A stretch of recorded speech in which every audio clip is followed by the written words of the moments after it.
I used to be of the opinion that when you have non-family members staying with you, living with you can allow them to attend their own church, their own denomination, and let them just be free. I used to believe that you don't have to force them, you don't have to coerce them into attending the particular church you attend because they are living with you. But I had a change of mind after I saw something that happened in one family. Hello, my name is God's Time, and I put out faith-based content that will bless you. They had a relative. This family had a relative living with them, and they allowed him to attend his own denomination. They just wanted him to be free and comfortable.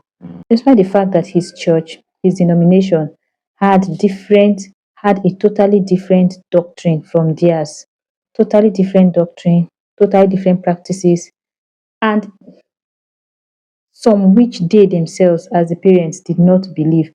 And this family had little children. This family had little children.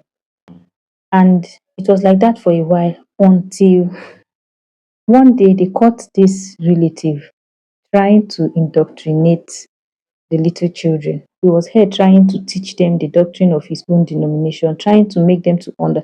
And children, being children, they were curious, they were asking questions. Though they were still very young, but their parents had already started teaching them some things about God. So they were asking questions, innocent questions that children can ask. You know how children ask questions. And this relative was answering the questions while gearing them to his own doctrine, which the parents did not believe. Thank God they were able to discover this, and they gave him the ultimatum of either following them to their own church, either attending their church for them while he stayed with them, or he should leave. That incident made me change my mind about allowing visitors, not family members that are staying with you for a while in your house, to attend their own church, especially when you have little children that are not yet well grounded in the faith. Little children whom are still being groomed, little children whom are still learning the ways of the Lord.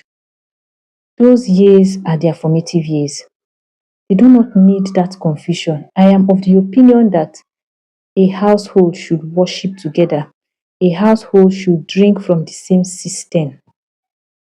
A household should drink from the same source, should be nourished from the same source. I am of that opinion. So that when you're answering questions as parents, you're answering with one voice. And I don't think it will hurt to have that rule in your house, so that visitors that are coming will be clear on it. Especially visitors that are not staying for just a short while. Let them know from the beginning that as they are coming, they will attend your church with you. No indoctrination of your children. Any visitor who is not okay with that can as well look for somewhere else and stay. It's as simple as that. It is your house, it is your children's life you're talking about, it is your children's fate you're talking about. You don't leave it to chance. Their minds are still young and absorbing everything they hear, everything they see. And in their curiosity, they will ask all the questions possible. Let's help these their young minds. Let's not confuse them.